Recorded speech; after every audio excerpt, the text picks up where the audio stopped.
Assalamualaikum warahmatullahi wabarakatuh. Siapa sangka, hanya karena menukarkan uang 2 miliar, hidup Wildan berubah drastis. Dari buruan polisi hingga penculikan misterius, ada kekuatan besar yang ingin menutup mulutnya. Tapi siapa sebenarnya yang bersembunyi di balik layar? Dan apakah Wildan akan selamat dari kejaran mereka? Sebelum kita lanjut, mari kita luangkan waktu sejenak untuk membaca sholawat kepada Nabi Muhammad agar hati kita selalu tenang dan hidup penuh keberkahan. Allahumma sholli ala Sayyidina Muhammad wa ala ali Sayyidina Muhammad. Semoga kita semua mendapatkan syafaatnya di hari kiamat nanti, amin. Jangan lupa untuk subscribe, like, dan share agar channel ini bisa terus berkembang dan menghadirkan kisah-kisah menarik lainnya. Bagi yang sudah subscribe, saya doakan semoga selalu sehat, panjang umur, dimudahkan rezekinya, dan diberikan keberkahan dalam hidupnya. Sekarang, mari kita lanjutkan kisah Wildan. Apa yang sebenarnya terjadi? Siapa yang menginginkannya mati? Simak selengkapnya di video ini.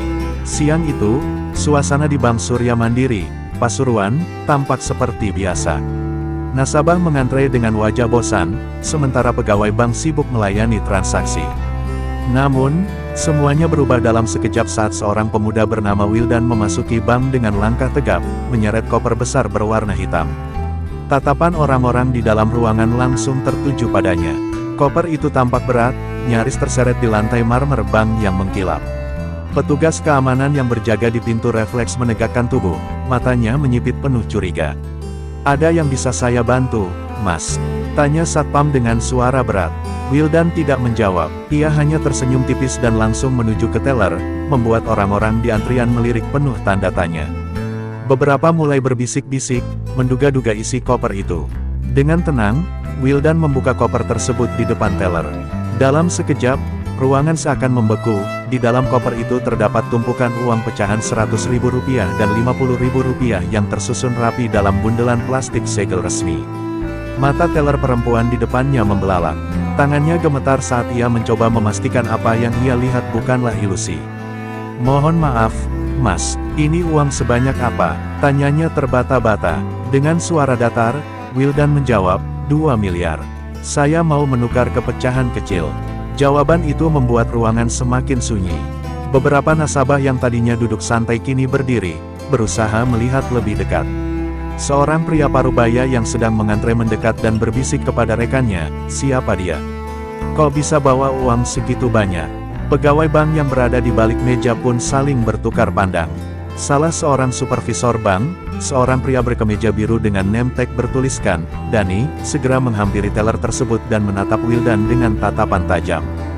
"Maaf, Mas, tapi kami harus melakukan pengecekan lebih lanjut sebelum memproses transaksi ini," ujar Dani dengan suara tegas. Ia memberi isyarat halus kepada seorang pegawai lain untuk menghubungi manajer cabang. Wildan hanya mengangguk, seolah sudah menduga bahwa situasi ini akan menjadi rumit. Ia memasukkan tangannya ke saku jaketnya, mengambil ponsel, dan mengirim pesan singkat. Tak lama, 2 orang pria berbadan kekar masuk ke dalam bank dan berdiri di dekat pintu. Kehadiran mereka semakin memperkeruh suasana. Sementara itu, seorang pelanggan diam-diam mengeluarkan ponselnya dan mulai merekam kejadian tersebut. "Ini aneh banget, bro. Anak muda bawa duit segini. Jangan-jangan hasil," gumamnya pelan, lalu mengunggah video itu ke media sosial. Dalam hitungan menit, komentar mulai bermunculan. Ada yang menduga Wildan adalah seorang pengusaha sukses, ada yang berspekulasi bahwa ia terlibat bisnis ilegal, bahkan ada yang mulai menyebut kata pesugihan. Situasi di dalam bank semakin memanas. Tak lama kemudian, suara sirene terdengar mendekat. 2 mobil polisi berhenti tepat di depan bank. 3 orang polisi bersenjata turun dengan ekspresi serius. Salah satu dari mereka, seorang perwira dengan seragam rapi dan tanda pangkat di bahu, masuk ke dalam bank dengan langkah cepat. "Mana orangnya?" tanyanya kepada satpam. Satpam itu segera menunjuk ke arah Wildan yang masih berdiri dengan tenang di depan teller. Semua mata tertuju kepadanya. Sebagian orang menahan napas, menunggu apa yang akan terjadi selanjutnya. Wildan tetap diam, tangannya kini bersedekap di depan dada. Ia tidak tampak gugup ataupun panik. Sebaliknya, ia justru tersenyum tipis, seolah telah memprediksi bahwa momen ini akan datang. Polisi mendekat, memandangi koper yang masih terbuka dengan uang bertumpuk di dalamnya. "Mas, kami perlu bicara dengan Anda," kata perwira polisi itu dengan nada tegas. Namun, sebelum Wildan sempat menjawab, salah satu pegawai bank berteriak, "Astaga! Beberapa lembar uang ini, nomor serinya aneh." Seketika itu juga, suasana di dalam bank berubah total. Keributan di dalam bank semakin memuncak. Beberapa pegawai mulai panik setelah salah satu dari mereka menyadari ada yang aneh pada nomor seri uang yang dibawa Wildan. Polisi yang baru saja tiba langsung bergerak cepat. Salah satu dari mereka, seorang perwira dengan nama di dadanya bertuliskan, AKP Satria, memberi isyarat kepada anak buahnya untuk mengamankan koper berisi uang tersebut. Sementara itu, Wildan tetap berdiri dengan tenang, seolah-olah semua ini hanyalah prosedur biasa. "Maaf, Mas, kami perlu membawa Anda ke kantor untuk pemeriksaan lebih lanjut," ujar AKP Satria dengan nada tegas. Para nasabah yang menyaksikan kejadian ini semakin riuh. Beberapa orang mulai mengambil ponsel mereka, merekam dari berbagai sudut. Hanya dalam hitungan menit, video penangkapan Wildan tersebar luas di berbagai platform media sosial. Pemuda misterius bawa koper uang 2 miliar, diduga uang palsu. Begitu bunyi salah satu caption yang diunggah oleh akun berita lokal. Komentar pun membanjiri unggahan tersebut. Ada yang menuduh Wildan sebagai bagian dari sindikat pencucian uang, ada yang yakin dia menggunakan pesugihan, sementara yang lain justru memujinya sebagai pengusaha sukses yang sedang dicurigai tanpa alasan. Dalam waktu singkat, nama Wildan Pasuruan menjadi trending topik di Twitter dan TikTok. Di luar bank, suasana semakin tidak terkendali. Puluhan orang yang mendengar berita ini berbondong-bondong datang, mencoba melihat langsung siapa sebenarnya Wildan. Satpam bank sampai kewalahan menghalau mereka. Polisi akhirnya memutuskan untuk segera membawa Wildan ke kantor kepolisian sebelum keadaan menjadi semakin kacau. Dengan tangan di belakang, ia berjalan santai menuju mobil patroli yang telah disiapkan. Di sepanjang jalan, puluhan ponsel diarahkan kepadanya, merekam setiap langkahnya. "Bang Wildan, uangnya dari mana?" teriak seseorang. "Pesugihan ya, Bang," tambah yang lain, diiringi tawa dan gumaman orang-orang. Sementara itu, di kantor polisi, berita tentang Wildan sampai ke telinga Kapolres Pasuruan, Kombes Pol Herman Wijaya. Ia langsung menginstruksikan agar tim cyberkrime turun tangan untuk menelusuri riwayat transaksi Wildan. "Pastikan ini bukan bagian dari jaringan pencucian uang atau uang palsu," ujarnya tegas kepada anak buahnya. Di ruangan lain, beberapa penyidik tengah menggeledah koper Wildan dengan alat pendeteksi keaslian uang. Salah satu petugas menghela napas, lalu berkata, "Mayoritas uangnya asli, tapi beberapa lembar ini memang mencurigakan. Kita harus cek lebih dalam." Di sisi lain, keluarga Wildan di rumah mereka di Pasuruan mulai kebanjiran pertanyaan dari para tetangga dan wartawan. Ibunya, seorang wanita parubaya bernama Bu Siti, tampak kebingungan dan cemas. "Wildan itu anak baik, Pak. Dia memang sering usaha tukar uang setiap lebaran, tapi saya nggak tahu kalau jumlahnya sebanyak itu," ucapnya kepada seorang wartawan yang terus mencecarnya dengan pertanyaan. Adiknya, seorang remaja bernama Rizky, mencoba menenangkan ibunya sambil sesekali melihat berita yang terus diperbarui di ponselnya. Sementara itu, di dalam mobil polisi yang melaju kencang menuju kantor kepolisian, Wildan tetap diam. Tidak ada sedikit pun ketakutan di wajahnya. Justru, ia tersenyum tipis sambil memandangi komentar-komentar yang berseliweran di akun media sosial yang sedang membicarakannya. "Mereka semua salah sangka," gumamnya pelan. Lalu, ia mengetik sesuatu di ponselnya sebelum polisi yang duduk di sebelahnya menyadari dan merampas perangkat itu dari tangannya. "Nggak ada komunikasi sampai pemeriksaan selesai," bentak polisi tersebut. Wildan hanya mengangguk, masih dengan senyum misterius di wajahnya. Namun, tepat sebelum mobil itu memasuki halaman kantor kepolisian, sesuatu yang mengejutkan terjadi. Sebuah mobil hitam dengan kaca gelap tiba-tiba berhenti di depan gerbang. Dari dalamnya, seorang pria dengan setelan mahal turun dengan wajah serius. "Hentikan pemeriksaan Wildan sekarang juga. Dia orang kita," ucapnya dingin kepada seorang polisi berpangkat yang berdiri di depan kantor. Polisi lain saling berpandangan bingung. Siapa sebenarnya Wildan? Mengapa tiba-tiba ada orang berpengaruh yang membelanya? Dan, benarkah uang 2 miliar itu bukan sekadar uang biasa? Suasana di halaman kantor kepolisian mendadak tegang. Semua mata tertuju pada pria misterius yang baru saja turun dari mobil hitam mewahnya. Ia mengenakan setelan jas mahal, kacamata hitam, dan jam tangan yang harganya bisa membeli satu rumah di kota kecil. Langkahnya mantap, penuh percaya diri. Saya ingin berbicara dengan Kapolres sekarang juga, katanya dingin kepada seorang perwira yang berdiri di dekat gerbang. Polisi yang mendengar itu saling berpandangan, bingung dan sedikit cemas. Siapa pria ini? Apa hubungannya dengan Wildan? Di dalam mobil polisi, Wildan tetap duduk dengan tenang. Ia melihat kejadian itu dari kaca jendela dan tersenyum tipis. Polisi yang membawanya turun dari mobil mulai ragu. AKP Satria mendekati pria misterius itu dan bertanya dengan nada tegas, "Maaf, Anda siapa? Dan ada keperluan apa dengan tersangka?" Pria itu melepas kacamata hitamnya, memperlihatkan sorot mata tajam yang penuh kuasa. "Saya tidak perlu menjelaskan siapa saya. Yang jelas, Anda harus berhenti menginterogasi Wildan. Semua ini hanya kesalahpahaman." Di dalam ruang interogasi, beberapa penyidik sudah bersiap dengan berbagai pertanyaan yang akan mereka ajukan kepada Wildan. Mereka telah mengumpulkan bukti berupa rekaman CCTV bank, laporan dari teller, serta analisis awal dari uang yang dibawa Wildan. Namun, sebelum interogasi dimulai, pintu ruangan itu terbuka dengan keras. Kapolres Kombes Pol Herman Wijaya masuk dengan ekspresi serius. "Kita punya situasi baru. Ada seseorang yang mengaku punya kepentingan dengan kasus ini. Saya ingin penyelidikan tetap berjalan, tapi kita harus berhati-hati." Penyidik lainnya terkejut. Sejak kapan seorang pemuda biasa seperti Wildan memiliki orang dalam yang bisa ikut campur dalam urusan hukum? Sementara itu, di luar kantor polisi, berita tentang Wildan semakin menggila di media sosial. Video yang memperlihatkan pria misterius turun dari mobil mewah kini viral, menambah spekulasi yang sudah beredar. "Ternyata Wildan orang penting," tulis seorang netizen.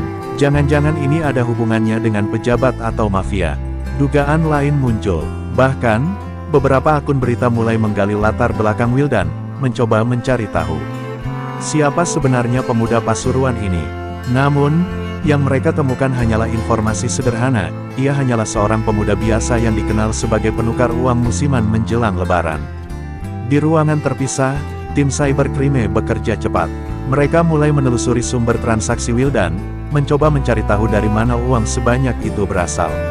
"Ada sesuatu yang aneh di sini," gumam salah satu penyidik sambil menatap layar komputernya. "Uang ini memang asli, tapi ada transaksi besar yang masuk ke rekening Wildan seminggu sebelum kejadian di bank. Dan pengirimnya bukan orang sembarangan." Rekan penyidik di sebelahnya menelan ludah. "Siapa yang mengirim uang itu?" tanyanya pelan. Penyidik pertama menarik napas dalam. "Seorang pengusaha besar. Tapi yang bikin lebih gila, pengusaha ini sudah menghilang sejak 3 hari lalu." Wildan yang duduk di ruang interogasi akhirnya mulai berbicara. Ia menatap lurus ke arah penyidik di depannya, lalu berkata dengan suara tenang, "Saya tidak melakukan kejahatan apapun. Saya hanya menjalankan bisnis saya. Kalau kalian mau tahu dari mana uang itu berasal, kalian harus siap menerima kenyataan yang lebih besar dari yang kalian duga." Kalimat itu membuat suasana ruangan seketika berubah. Penyidik saling bertukar pandang, sementara Kapolres yang berdiri di sudut ruangan mengernyitkan dahi. Apa maksud Wildan? Dan yang lebih penting, apakah ada sesuatu yang lebih besar dan berbahaya di balik uang 2 miliar itu? Kisah Wildan terus menyebar bak api yang disiram bensin. Media sosial semakin panas, dengan berbagai teori konspirasi yang bermunculan. Beberapa akun anonim mulai menyebarkan narasi bahwa Wildan adalah kurir dari jaringan gelap, sementara yang lain bersikeras bahwa ia mendapatkan uang dari pesugihan atau ilmu gaib. Sebuah video yang menunjukkan Wildan dengan ekspresi tenang di kantor polisi menjadi viral, dengan narasi dramatis, "Kenapa dia tidak takut? Apakah dia dilindungi kekuatan tak kasat mata?" Di berbagai grup WhatsApp, spekulasi semakin liar. Ada yang mengklaim bahwa sebelum ke bank, Wildan sempat terlihat mengunjungi makam tua di pinggiran kota Pasuruan, seolah ingin berziarah ke tempat yang penuh misteri. Sementara itu, akun-akun gosip mulai menghubungkan kasus ini dengan hilangnya seorang pengusaha besar beberapa hari sebelumnya. "Jangan-jangan uang 2 miliar itu milik pengusaha yang hilang," tulis seseorang di kolom komentar. Narasi semakin berkembang, dan publik semakin penasaran, siapa sebenarnya Wildan. Di kantor polisi, Kapolres Herman Wijaya mulai merasa kasus ini semakin pelik. "Ini sudah di luar dugaan saya. Jika kita tidak menangani ini dengan hati-hati, bisa jadi ada kekuatan besar yang bermain di belakang Wildan," ucapnya kepada AKP Satria. Sang perwira mengangguk. Tapi ada satu hal yang membuat saya tidak habis pikir, Pak, katanya. Jika benar Wildan hanya seorang penukar uang biasa, kenapa ada orang berpengaruh yang datang membelanya? Dan kenapa uang itu berkaitan dengan seorang pengusaha yang tiba-tiba menghilang? Sementara itu, di rumah Wildan, suasana semakin mencekam. Ibunya, Bu Siti, merasa tertekan dengan pertanyaan bertubi-tubi dari para tetangga dan wartawan. Adiknya, Rizky, semakin gelisah melihat berita yang terus bermunculan. Bahkan, beberapa orang mulai menyebarkan foto rumah mereka di media sosial, seolah ingin mencari tahu apakah keluarga Wildan memang berasal dari keturunan kaya atau punya koneksi dengan orang penting. Kami hanya keluarga biasa, Wildan bukan kriminal, teriak Bu Siti putus asa saat seorang reporter memaksa masuk ke halaman rumah mereka. Di balik layar, seorang pria bertubuh kekar sedang duduk di dalam ruangan gelap, menatap layar laptopnya dengan wajah serius. Ia membaca berita-berita terbaru tentang Wildan dengan ekspresi tak terbaca. Kemudian, ia mengangkat ponselnya dan menghubungi seseorang. Kita harus segera bertindak sebelum semuanya terbongkar, katanya dengan suara berat.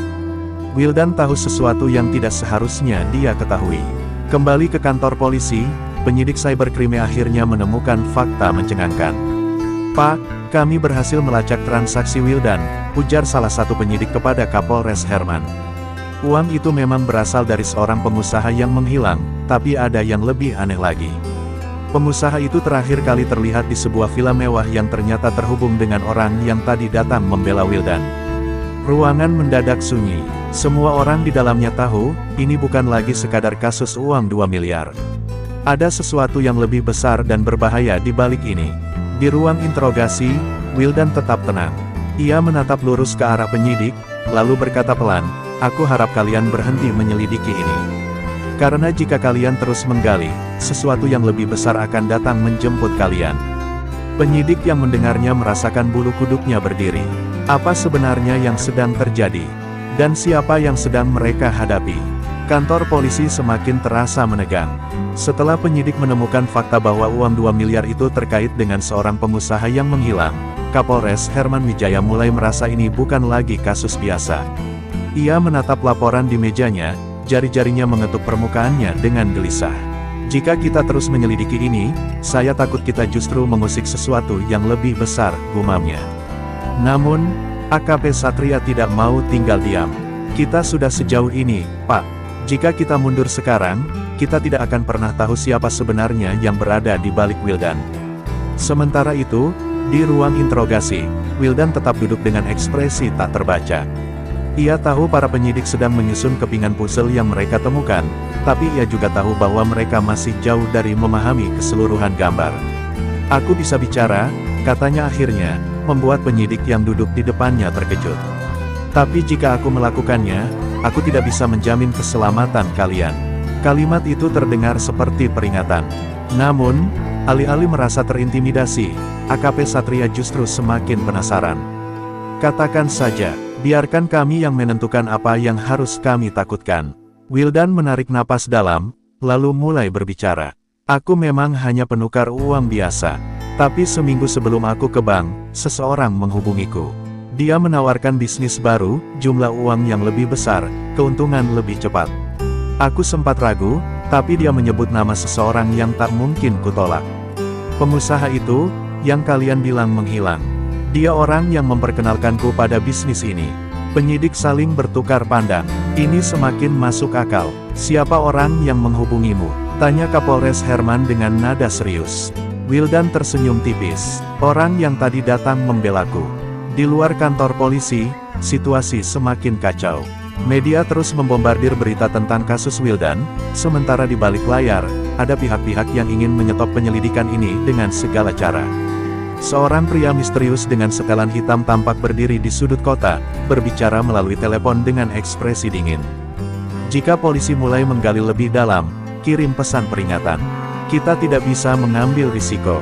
Di kejauhan, sebuah mobil hitam melaju kencang menuju rumah keluarga Wildan. Sesuatu yang buruk akan terjadi. Di rumah Wildan, Bu Siti dan Rizky mulai merasakan ketakutan. Mereka sudah terlalu lelah menghadapi wartawan yang terus berdatangan. Malam itu, Saat semua orang mulai tertidur, suara deru mobil terdengar berhenti di depan rumah mereka. Seorang pria bertubuh besar turun dari mobil, menatap rumah sederhana itu dengan mata tajam. Di tangannya, ada sesuatu yang berkilauan di bawah lampu jalan. Ia melangkah mendekat. Bahaya sudah semakin dekat. Kembali ke kantor polisi, Wildan tiba-tiba terdiam sejenak, seperti bisa merasakan ada sesuatu yang tidak beres. Ia menatap AKP Satria dalam-dalam. Kalian harus ke rumahku sekarang. Mereka akan melakukan sesuatu untuk menghentikan penyelidikan ini. AKP Satria awalnya ragu, tapi melihat ekspresi serius di wajah Wildan, ia langsung bergerak. Cepat, kirim tim ke rumah Wildan. Perintahnya, mobil patroli segera melaju dengan sirene meraung di malam yang mencekam. Namun, pertanyaannya sekarang, apakah mereka akan sampai tepat waktu? Atau semuanya sudah terlambat? Mobil patroli melaju kencang menembus jalanan sepi Pasuruan. Di dalamnya, AKP Satria menggenggam radio komunikasi dengan erat, suaranya terdengar mendesak. Seluruh unit, segera menuju rumah Wildan. Ada kemungkinan ancaman terhadap keluarganya. Hatinya berdegup kencang. Wildan bukan orang biasa, dan jika benar ada kekuatan besar di balik kasus ini, maka keluarganya pasti menjadi target pertama. Sementara itu, di rumah Wildan, suasana terasa mencekam. Rizky yang belum tidur mendengar suara aneh dari luar. Ia mengintip melalui jendela dan melihat sosok pria bertubuh kekar berdiri di halaman, wajahnya tertutup bayangan. Tangan pria itu menggenggam sesuatu, benda berkilau yang langsung membuat Rizky menelan ludah. Ia segera membangunkan ibunya. Bu, kita harus pergi. Ada orang di luar. Bu Siti yang masih setengah sadar terperanjat, rasa takut menjalari tubuhnya. Ketukan keras tiba-tiba menggema di pintu rumah mereka. Bukakan pintunya, kami hanya ingin bicara, suara berat terdengar dari luar. Tapi Rizky tahu, tidak ada yang datang dengan cara seperti ini jika hanya ingin berbicara. Ia menarik tangan ibunya, berlari menuju pintu belakang. Namun, sebelum mereka sempat kabur, terdengar suara keras, brak. Pintu depan didobrak dengan kasar. Dua pria berbadan besar masuk, mata mereka liar mencari sesuatu. Di mana keluarganya? Salah satu dari mereka berbisik. Dalam kepanikan, Bu Siti dan Rizky bersembunyi di bawah meja dapur. Rizky menutup mulut ibunya, mencoba menahan napas saat langkah kaki berat mendekati mereka. Detik-detik terasa begitu panjang. Jantung mereka berdegup kencang, takut jika napas mereka terdengar. Namun, sebelum para pria itu sempat menemukan mereka, suara sirene mobil polisi mendekat. Polisi, angkat tangan, teriak AKP Satria dari luar. Pria-pria itu saling berpandangan sebelum akhirnya berlari ke belakang rumah, mencoba kabur ke arah gang sempit. Tanpa pikir panjang, polisi mengejar mereka. Salah satu pelaku hampir berhasil melompati pagar sebelum seorang polisi menembakkan peringatan ke udara. Dor! Tembakan itu membuat pria itu tersentak, ia terpeleset dan jatuh keras ke tanah. Yang satu lagi berhasil menghilang ke dalam kegelapan. Polisi segera memborgol pria yang tertangkap, sementara AKP Satria masuk ke dalam rumah, menemukan Bu Siti dan Rizky masih menggigil ketakutan. Tenang, Bu, kami sudah di sini, katanya menenangkan. Sementara itu, di kantor polisi, Wildan duduk diam. Tatapannya kosong, seolah sudah tahu semua ini akan terjadi. Ketika AKP Satria menelepon dan mengabarkan bahwa keluarganya selamat, Wildan hanya menutup mata sebentar, lalu berbisik, mereka tidak akan berhenti. Ini baru permulaan. Kapolres Herman yang mendengarnya semakin merasa ada sesuatu yang sangat besar di balik kasus ini. Wildan, katakan sekarang, siapa sebenarnya yang kita hadapi?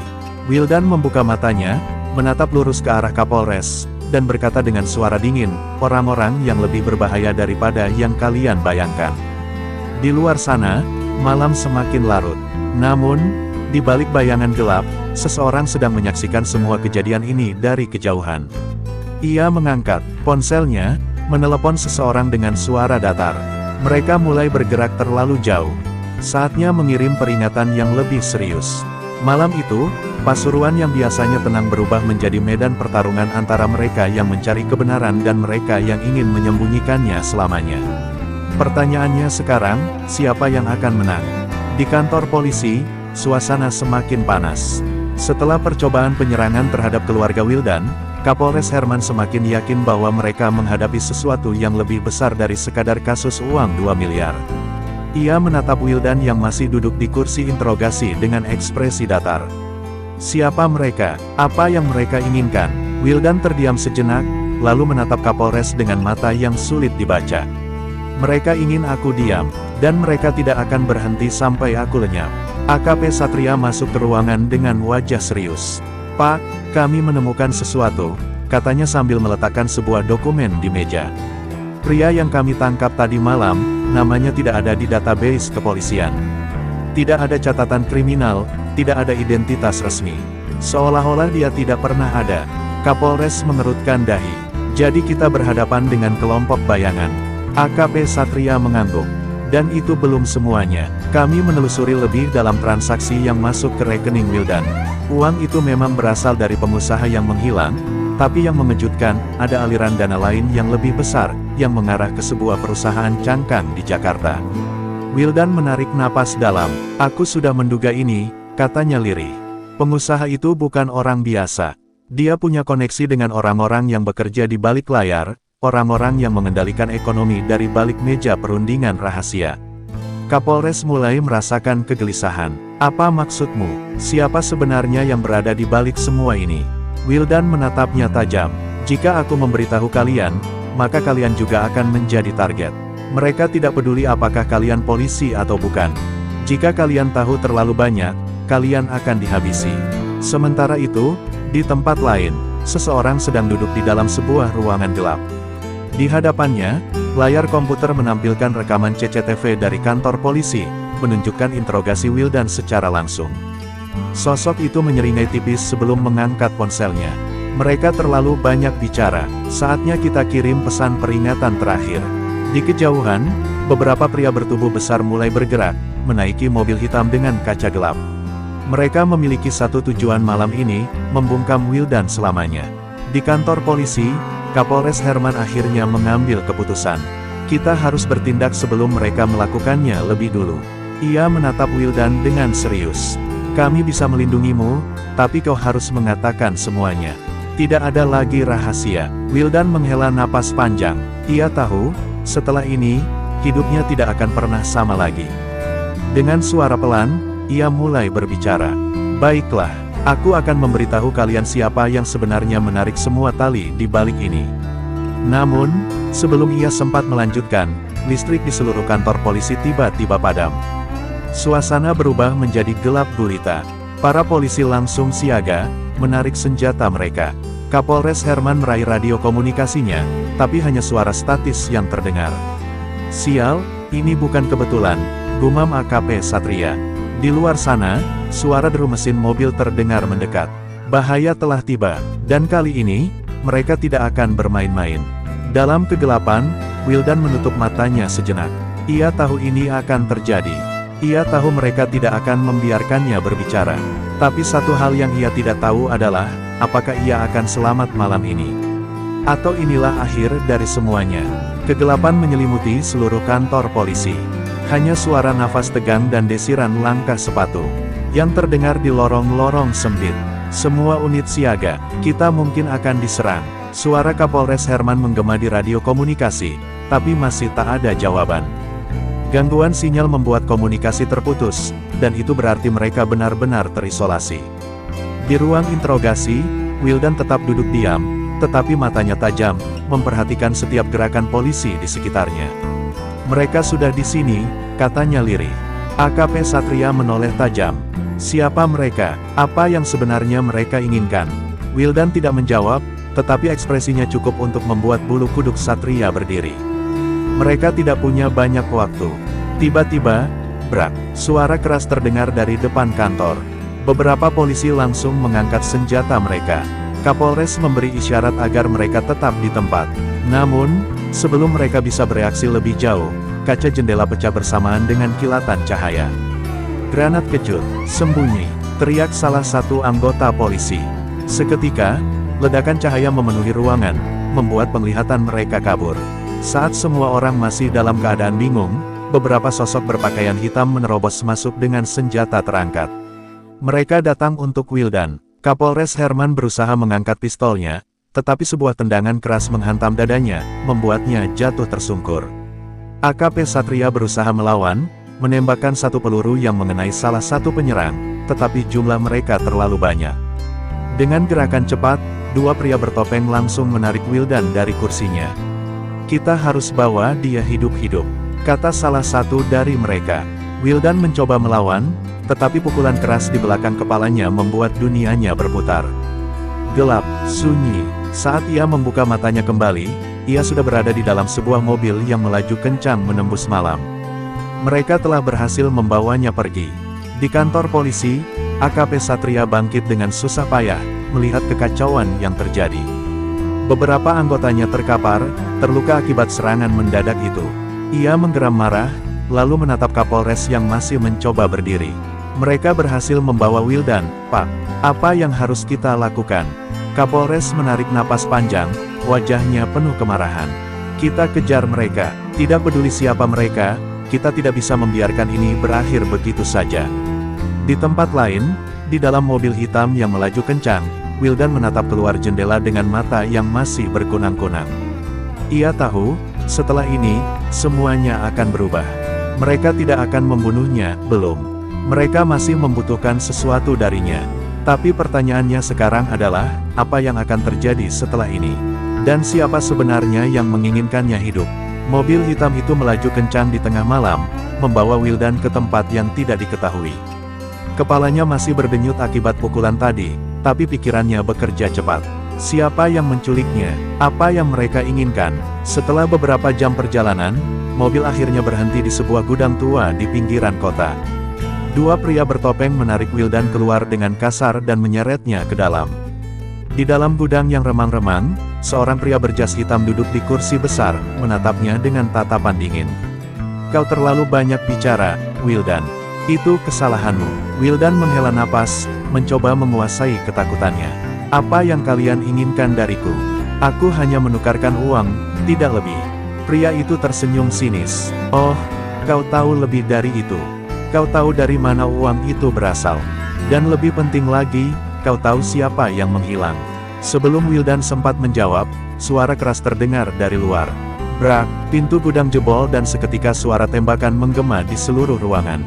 Polisi, tangan di atas. AKP Satria dan timnya menerobos masuk, melepaskan tembakan peringatan. Pria berjas hitam itu tersenyum miring. "Sebelum berbisik, kita akan bertemu lagi, Wildan." Lalu, dalam sekejap, ia menghilang ke dalam kegelapan. Wildan akhirnya selamat. Tapi ini belum berakhir. Mereka yang beroperasi di balik layar masih ada di luar sana, menunggu kesempatan lain untuk menutup mulutnya. Kini, ia tidak hanya seorang pemuda biasa dari Pasuruan. Ia adalah saksi dari sesuatu yang lebih besar, sebuah rahasia yang bisa menggemparkan negeri ini. Cerita ini adalah karya fiksi yang dibuat untuk hiburan semata. Semua karakter, tempat, dan kejadian dalam cerita ini tidak berhubungan dengan dunia nyata. Kemiripan yang terjadi hanyalah kebetulan belaka dan tidak bermaksud menyinggung pihak manapun. Terima kasih telah mengikuti kisah ini hingga akhir. Salam hangat sahabat Mizan Story. Wassalamualaikum warahmatullahi wabarakatuh.